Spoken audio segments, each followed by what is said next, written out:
All right, so we're diving in again. This time, we're looking at the early life of Muhammad, peace be upon him, Okay. using this biography that you provided. All right. It really focuses on the years before the migration to Medina. Yes. It's kind of like the A prequel. backstory. Yeah, backstory to a much bigger story. So much Yeah, bigger, so yeah. much. It's fascinating, just to understand the Amazing. impact of Muhammad's message later. Yeah. We really have to understand the world that he was born into. That's the key. And I think this biography does a pretty amazing job It does. of painting a vivid picture of that world. It's a vivid picture. It wasn't exactly a peaceful world, was it? Not at all. No. Pre-Islamic Arabia was a turbulent place. Yeah? Very turbulent, often ruled by brute force. Wow. The source even starts with a chilling story Okay. about a ruler in Yemen Right. named Zunavas. Okay. He forced conversions to Judaism Wow. on pain of death, On pain of death. So burning people alive. that's intense. Yeah. And So what does this tell us, though, about the Right. social and religious Hmm. landscape of Arabia at that time? Well, I think it really underscores just the brutal realities of power No? and the religious intolerance Okay. in pre-Islamic Arabia. And so, I mean, that helps us appreciate, I think, In a that's, just the contrasting message That's the start. of peace and unity Absolutely. that Muhammad would eventually bring. Exactly. So, like, the stage is set, right? We've got, like, the this stage is set. backdrop of, like, volatility. Yeah. And speaking of drama, Oh, yeah. the source recounts this incredible event Yeah. called the Saga of the Elephant. The saga of the elephant, right? It occurs right before Muhammad's birth. It does. Sounds like something out of a movie. Straight out of an action movie, yeah. Like, what can you tell us about that? So, Abraha, this ruler of Yemen, Okay. marches on Mecca with an army Wow. intending to destroy the Kaaba. And he brings an elephant with him, which must have been an intimidating sight. Yeah. But then, just as he's about to attack, flocks of birds called ababil Okay. appear Wow. and bombard his army with these clay stones. What? That's crazy. They save Mecca. So it's like a miracle. A miracle. Yeah. It is described as a miracle. So, but beyond just like the spectacle of it all, Right. what do you think this event reveals about Mecca's significance, Yeah. even in pre-Islamic Arabia? I think it shows that even then, Mecca was a place of power, a Yeah. target for these ambitious rulers. And this miraculous intervention Right.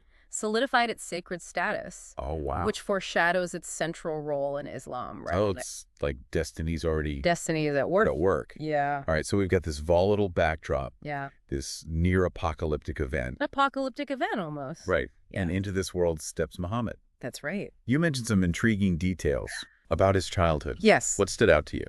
Well, the prophecies, Okay. the Jewish oracle predicting the awaited one, Right. the Roman Sultan's advisor secretly informing Oh, wow. Muhammad's grandfather Okay. about a prophesied child, Right. matching his description. That's amazing. Yeah, it's as though the world was anticipating his arrival, right? It's like foreshadowing. Foreshadowing, I'm exactly. all over the place. Right. Yeah. And it adds a layer of destiny to his narrative, wouldn't you say? Definitely. Yeah. And then there are these almost mythical events in his early life. Yes. The wet nurse, whose milk production Right. miraculously increased Correct. while nursing Muhammad. Yeah. The incident where young Muhammad is Who? taken Yeah. by a figure in white A figure in white. and then returned unharmed. Right. Uh, These details, right? Yeah. Shared through oral tradition. right. Add to this sense of destiny, wouldn't you say? Yeah, for sure. Surrounding him. And the figure in white thing, Yeah. I mean, that really resonates with other prophetic traditions. Oh, it does. It does. And so it's like, Suggesting divine selection. yeah. Or testing, perhaps. Yeah, it's really, really interesting. Yeah. What are your thoughts? I think what I'm struck by is that even before his prophetic mission, Muhammad was known for his honesty and his integrity. He was known for that. Yeah. He even managed trade caravans for Khadija, Khadija, yes. his future wife. His future wife. And it makes me wonder, Yeah. did his message resonate so strongly because people already trusted him? That's a good question. Or was it like just the power of the message itself, That's a thought-provoking question. regardless of the messenger? Yeah. Yeah. I think his reputation for trustworthiness Yeah. definitely played a role. It Yeah. laid the foundation for the trust that people would place in him as a prophet. Right. And speaking of Khadijah, their Yeah. love story is quite unique, wouldn't you say? Absolutely. Yeah. She has a dream. He has this incredible success on this trade journey To Damascus, yeah. to Damascus. For her. And then she's the one who proposes. She initiates the proposal, I mean, it really which defies those two events. defies the customs of the sign. time. Yeah. It does. Yeah. And so it's this, A challenge to social norms, yeah. highlighting that their relationship was really built on Yeah. mutual respect and admiration. Yeah. And their marriage would become a source of incredible strength and support for Muhammad, especially as he's about to. as he embarks on his prophetic mission. Embark on this massive, like, change the world thing. Exactly. Yeah, and so it's not long after their marriage that we see another example of Muhammad's, like, leadership qualities. Mm. And I'm thinking about this story of the Kaaba's rebuilding. Right. And that dispute over Everything. placing the black stone. The black stone, oh, yes. What a conflict. I mean, A conflict that could have turned violent yeah, easily. easily. But Muhammad resolves it, right? He does, with wisdom. Wisdom and, like, a clever solution. A clever solution. And so it showcases, to me anyway, Yeah. it showcases his ability to find common ground Yes. and unite people. He's a unifier. Yeah, which is fascinating because he's going to be doing that, for the rest of his life. It foreshadows his later role, right, Oh, yeah. as a peacemaker Yeah. and unifier. I'm curious, though, about the Quraysh's reaction Yeah. to his message, right? Okay. It seems like they went to extreme lengths feeling to discredit him. they did. Why do you think they were so threatened by him? Well, his message was a direct challenge to the existing power structures in Mecca. Yeah. He was calling for the abandonment of idolatry, Okay. a practice that was deeply intertwined with their economic and social influence. Right. He wasn't just offering a new religion. Right. He was disrupting their entire world order. So it was more than just, like, It was more than just a theological disagreement. theological. Their power, their way of life It was like their whole way of life was at stake. was at stake. Exactly. And their response was this mix of Yeah. ridicule and intimidation, Ridicule, intimidation. and even outright persecution. Yeah, and amidst all of this opposition, Right. we see these first converts to Islam, The first converts, Khadijah, Ali, and Abu Bakr. that's right, the core group. That core group, his wife, his cousin, Yeah. and his close friend. His close friend. Each conversion, it seems to me, is a testament I agree. to the power of his message It is. and the strength of his character. I think their unwavering belief in him, especially during those early days, Yeah. must have been a source of strength and comfort. Especially when everyone else Everyone else is against him. is against you. Yeah. Yeah. These early converts formed the nucleus of the Muslim community, Right. a community that would face even greater trials and triumphs. So it's like the calm before the storm. Through calm before the storm. Right. Yeah. The source mentions this period of covert preaching, Right. followed by the command to openly proclaim Islam. Openly. Right. Yeah. No more whispers. That's right. It's like time to make this message Loud and clear. loud and clear. Yeah. And the scene where he addresses the Quraysh Oh, that's powerful. from Mount Safa From Mount Safa, yeah. is so powerful. So powerful. I mean, his call to abandon idolatry a direct challenge was such a direct challenge to the established order. to the established order. Absolutely. And from there, the conflict with the Quraysh, it just escalates. It escalates. And they attempt to discredit him, They do. calling him a poet, a magician, A magician. even possessed. Possessed. Right. They tried it all. But Muhammad's resolve remains unshaken. Unshaken. What do you think their accusations reveal about them?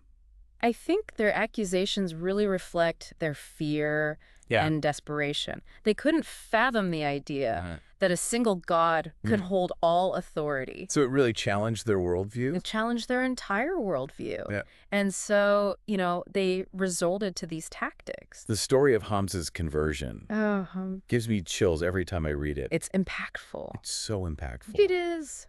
He witnesses Abu Jahl mistreating Muhammad and just snaps. He snaps. And instantly converts to Islam. It must have sent shockwaves. And imagine being there and seeing this happen. Hamza was a respected figure. Yeah. And his conversion provided protection for the early Muslims. Right.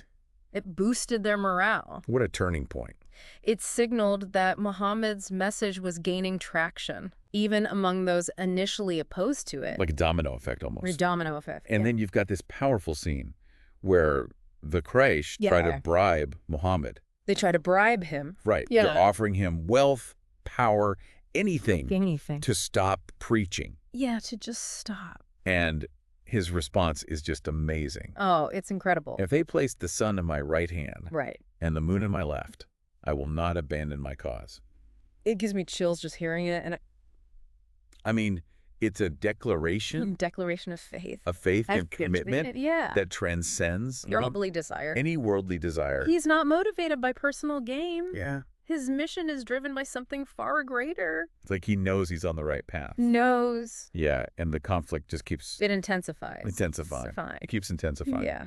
And there's this episode where the Quraysh consult Jewish scholars. They do. Hoping to trap Muhammad. Oh, yeah, they try to trap him. With these difficult questions. Yeah. They wanted to expose him as a fraud. Like really trying to trip him up. Yeah. And they asked about... the people of the cave. People of the cave, yeah. Dul Qarnayn. The nature of the soul. The nature of the soul. Deep theological questions. Like really deep questions intended to discredit him. Yeah. But, Muhammad receives the answers. He does. Through divine revelation. Right. Yeah. And so it's this classic power struggle. The old guard clinging to tradition, the new voice challenging the status quo. And as these tensions rise, the Quraysh resort to spreading rumors and labeling Muhammad as a magician, a poet, a madman. I mean, all of these things.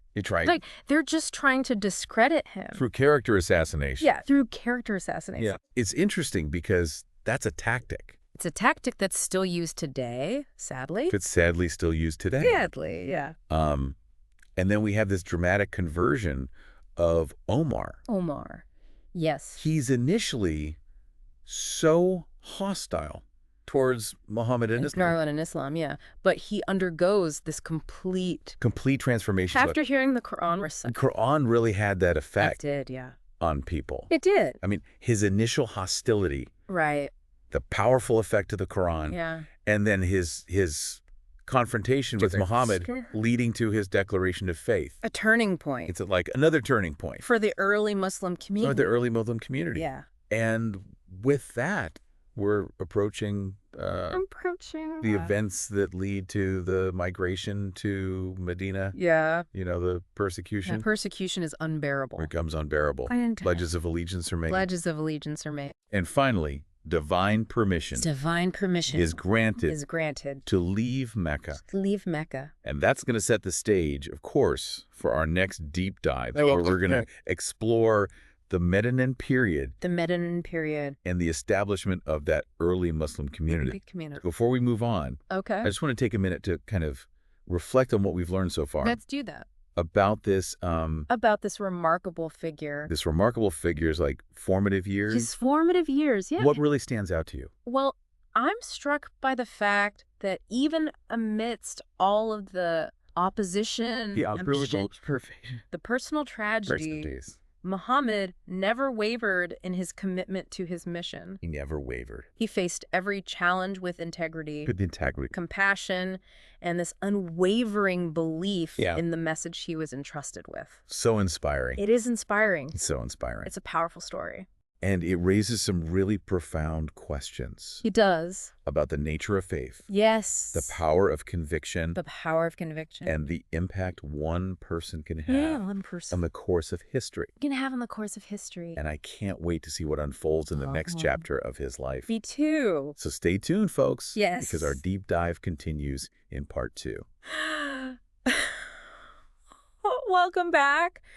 Last time, we left off with Muhammad, peace be upon him, receiving permission to leave Mecca. Yes. It was such a turning point. It was. Not just geographically, but like what it meant for the early Muslim community, absolutely, they were no longer just trying to survive. Right. They were about to build something entirely new. A new community. Yeah. It was a pivotal moment. It was. The migration to Medina, it wasn't just escaping persecution. Right. It was about establishing a community founded on the principles of Islam. So it's like they went from a scattered group. Yeah, like this scattered group under constant threat. Yeah, under constant threat. To having a place to put their beliefs into practice. To actually live out their faith. Exactly. The source doesn't go into a ton of detail about the Medinan period. It doesn't. But it highlights some events that occurred soon after Muhammad's arrival. Yes. That really demonstrate this shift. Yeah. One of the first things he did was oversee the construction of a mosque in Medina. That's right. Wait, are we talking about the Prophet's Mosque? The Prophet's Mosque. The one that's still... The one that's still a major pilgrimage site? Yeah, a major pilgrimage site today. That's the one. Wow. Okay. Back then, it would have been a much simpler structure, of course. Right. But it became the heart of the community. Yeah. A place for prayer, learning, social gatherings. It's amazing to think about, this humble beginning. A humble beginning. And how it grew into such a significant landmark. Significant landmark. For Muslims worldwide. It really highlights the rapid growth and development of the Muslim community during this period. And speaking of community. Yes. The source mentions this incredible act of brotherhood. The brotherhood, yes. Established between the Muslims who had migrated from Mecca. The Muhajirin. And the local Medinan Muslims. Okay. Yeah. The Ansar. So the Muhajirin were the ones who had left everything behind. They left everything behind in Mecca. And the Ansar are the people who welcomed them. They welcomed them with open arms. Into their city. Okay. And this wasn't just a friendly gesture. This is a formal system. Wow. The Ansar shared their wealth, their homes. Wow. Effectively becoming family with the Muhajirin. That's amazing. Yes. Imagine, leaving your home, your belongings, everything you know. And just being welcomed. With such open arms. It speaks volumes, doesn't it? It really does. About the values of unity and selflessness that Islam fostered. This act of brotherhood, though, it created a strong bond. Within the community. Which was essential. Because the challenges... The threat from Mecca didn't disappear overnight. Yeah, disappear overnight. No. So they still had enemies, right? They still had enemies. And so this led to the Battle of Badr. The Battle of Badr. This first major military engagement between the Muslims. Between the Muslims and the Quraysh. It's often described as the ultimate underdog story. The ultimate underdog story, yeah. This small band of believers facing a much larger, better equipped force. I can only imagine the tension. The tension must have been palpable. Maybe in that moment. The source even describes Muhammad praying for divine intervention. Throwing a handful of sand towards the enemy. Oh, wow. Asking God to, quote, blacken their faces. Wow. And strike fear into their hearts. That's a powerful image. It's a powerful image. It captures the desperation and unwavering faith of the Muslims. And despite being outnumbered, they emerged victorious. They won. It's important to note that while the source presents these accounts as factual, different interpretations exist. Some might view them as metaphors or exaggerations intended to highlight the miraculous nature of the victory. Right. So ultimately, it's up to each individual to grapple with these accounts. To understand. And form their own understanding. Yeah. But regardless of interpretation, the Battle of Badr was a turning point. The turning point, yes. I mean, it solidified the Muslim community's position in Medina. It did. And it sent a shockwave through Arabia. They demonstrated their strength, their resolve. They established themselves as a force to be reckoned with. And I love that in the aftermath of the battle. Yes. Despite achieving this victory, Muhammad shows compassion. He does. In handling the prisoners of war. Instead of resorting to revenge or cruelty, which was common practice at the time. He advocates for ransom. Wow. And even releases some prisoners without payment. That's incredible. I mean, it really challenges, I think, the notion that early Islamic society was purely focused on conquest and domination. It challenges that notion. It does. It highlights his commitment to establishing a just and moral society. A just and moral society. Even in the face of conflict. And this is also around the time when Muhammad helps to establish the Constitution of Medina. The Constitution of Medina, yes. This document outlining the rights and responsibilities of all citizens. Of all citizens, Muslims, Jews, other tribes. Other tribes. I mean, this is considered... It's considered one of the earliest examples. Yeah, one of the earliest examples of a written constitution. Of a written constitution, yeah. That's incredible. It is a remarkable achievement. It really is. A testament to Muhammad's vision. Leadership and vision. It's like so forward-thinking. Forward-thinking for its time. For its time. It challenges assumptions. It really does. We might have about early Islamic society. So it wasn't just about religious doctrine. Right. It was about, like... building a society. Building a just society. Based on principles of justice, equality, and cooperation. Amidst all these triumphs, though, the source mentions a personal tragedy. Personal tragedy, yes. For Muhammad. Yeah. The death of his daughter, Ruqayya. She was married to Utbah, the son of Abu Lahab. Abu Lahab, yes. But they were forced to separate. Because of his family's hostility. Because of his family's hostility towards Islam. And then later, she marries Uthman. Who eventually becomes the third caliph. Right. And they migrate to Abyssinia. For safety. But sadly, she died. Shortly after the Battle of Badr. Oh, wow. While Uthman was away, fighting alongside Muhammad. So this must have been just like a devastating loss. Devastating, especially coming on the heels of such a significant victory. Yeah, right. Like this high. The high moment. And then this low moment. And then this tragedy. It's really, it's a reminder. That even amidst these like momentous historical events. Individual lives are filled with both joy and sorrow. Joy and sorrow, that's the nature of life. Yeah, for sure. I'm also curious about the revelations that Muhammad continues to receive during this period in Medina. The source mentions some fascinating details about these revelations. Particularly those concerning marriage and family life. So like, what kind of things are we talking about?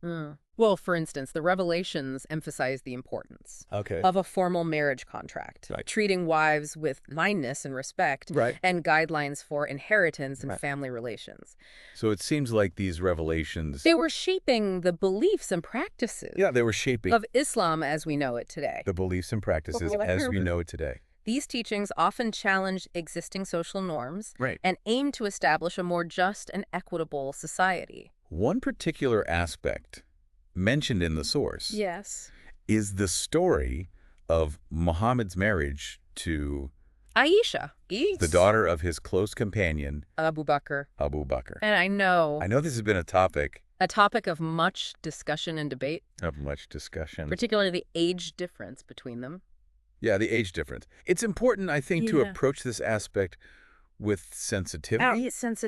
And understanding, acknowledging the historical and cultural context of the time. So we're not going to impose, like, our modern sensibilities. And not imposing modern sensibilities on the past. Okay. And while we won't delve into those debates here, we recognize their existence. And the sensitivities involved. Yeah, I think that's important to say. It is. So alongside all of these, like, serious matters, the source also offers some lighter moments. There's a story about Muhammad getting the nickname Abu Turab. Yes. Which means father of dust. Which comes from an incident where he was found sleeping in the mosque, covered in dust. I love that story. It's a humorous anecdote. Yeah, it shows his humility. It reveals his humility. His accessibility. It's a nice reminder that he wasn't this distant, untouchable figure. Yeah, like this distant, untouchable figure. He was someone who was part of the community. Sharing its everyday experiences. And the source mentions a few other instances. It does, yeah. Where we see his wit and humor. Remember the time he was asked to describe paradise? And he used the analogy of a traveler. Finding increasingly beautiful and alluring resting spots. What a clever way. Like increasingly They beautiful. convey the concept. Increasingly beautiful. What a great way to, like... A place of ever-increasing beauty. Yeah, convey that concept. And bliss. Yeah, it shows his ability to connect with people. To connect with people. Through relatable imagery. Relatable imagery. It does. It highlights, I think, the multifaceted nature of his personality, the leader, the prophet, the compassionate figure, yeah, but also, the witty storyteller. The witty storyteller. Yeah. Speaking of stories, though, the source also highlights the importance of education and learning. In early Islamic society. Absolutely. And we see this in the story of Zayd ibn Sabit, who becomes Muhammad's scribe and translator. Oh. He was just a young boy when he arrived in Medina.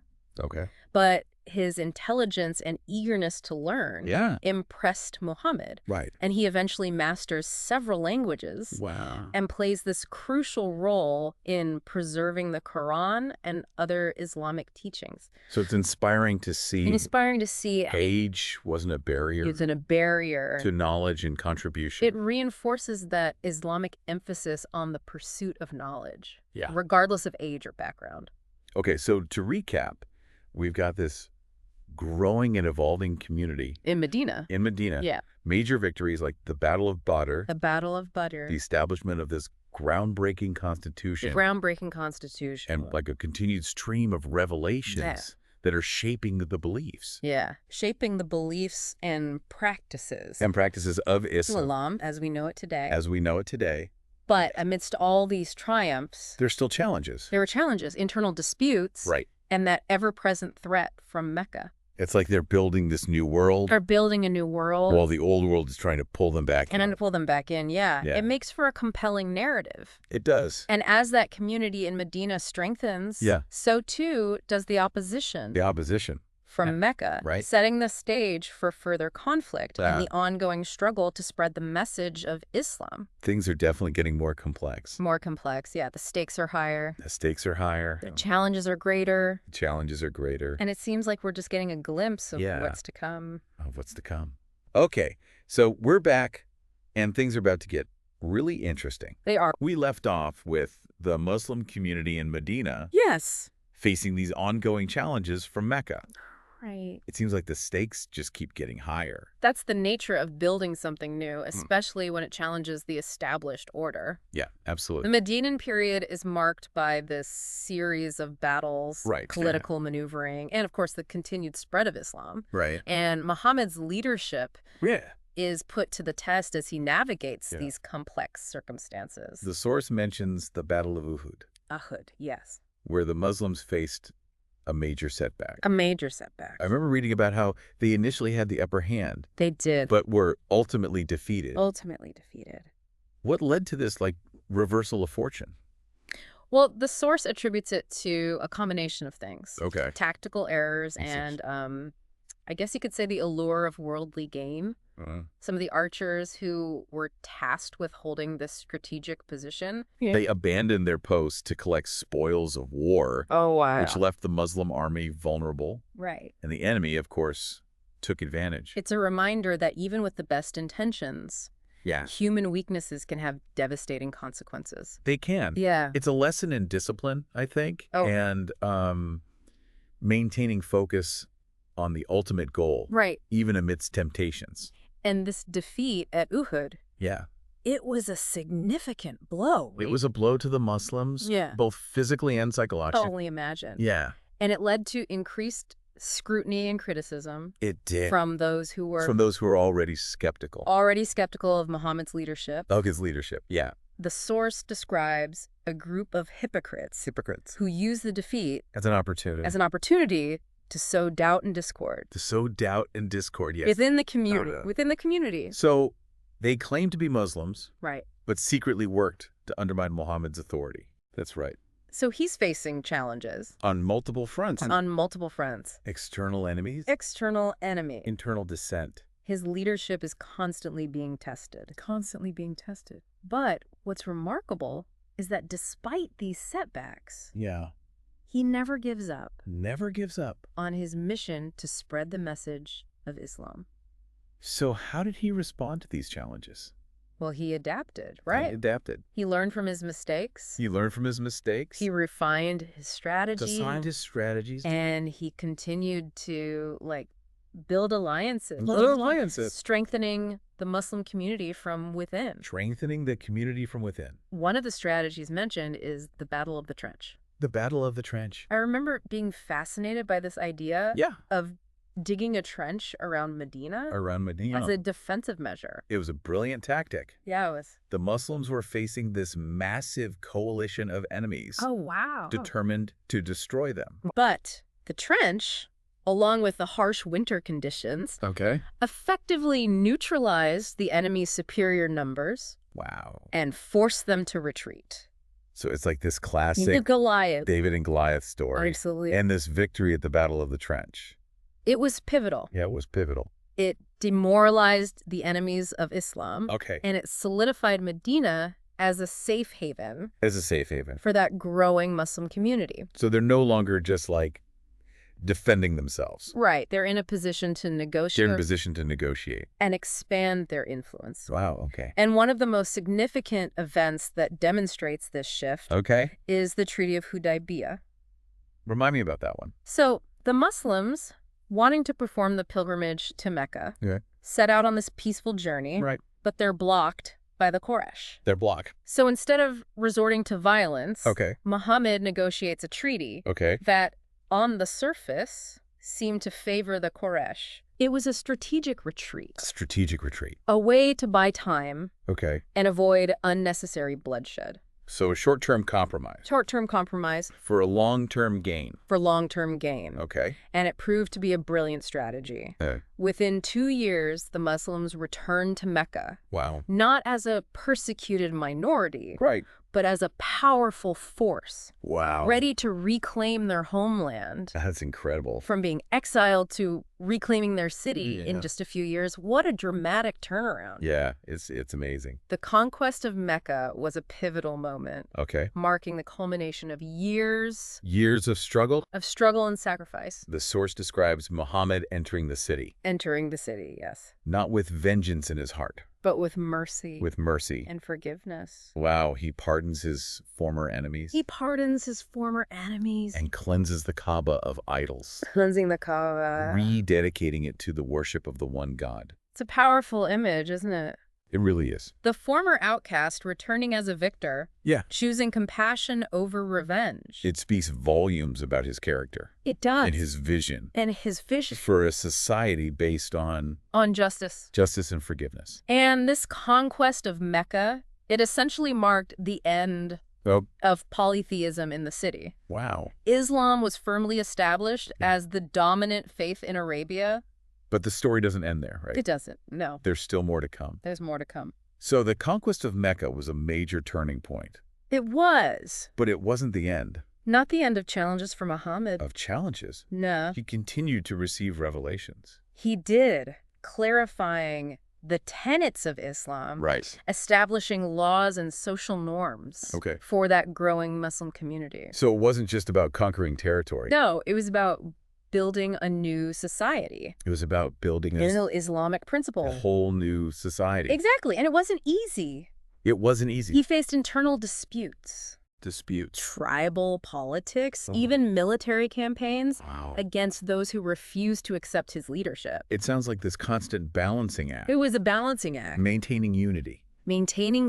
While also upholding the principles of Islam. Upholding those principles, yes. It required wisdom. Right? Wisdom, diplomacy. And at times, decisive action. Wow. And throughout it all, he persevered. Muhammad persevered. He laid the foundation for a community.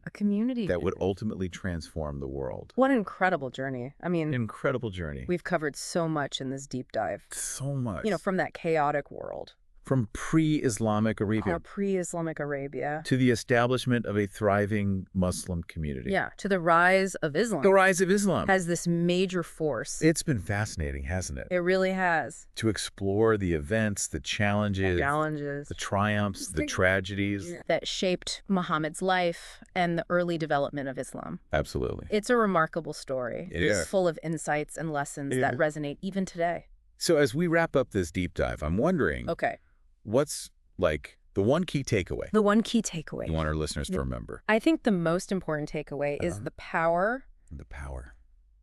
Of unwavering belief in the face of adversity. Unwavering belief. Muhammad's life demonstrates the impact one person can have when they're driven by a clear vision. A clear vision. And that unwavering commitment. That unwavering commitment to their principles. I couldn't agree more. His story really is. It's a testament to the power of faith. Yeah. Perseverance. The perseverance. And the potential for change. The potential for change. Even in the most challenging of circumstances. And I hope, this deep dive has sparked a curiosity. I hope so. In our listeners. To continue exploring. Deeper. To delve deeper into the sources. And to kind of form their own understanding. Of this fascinating. Like this fascinating and multifaceted. Like a multifaceted story. Because ultimately... The journey of understanding. Yeah, the journey of understanding is a personal one. It is. Full of, Full of insights. And discoveries. And discoveries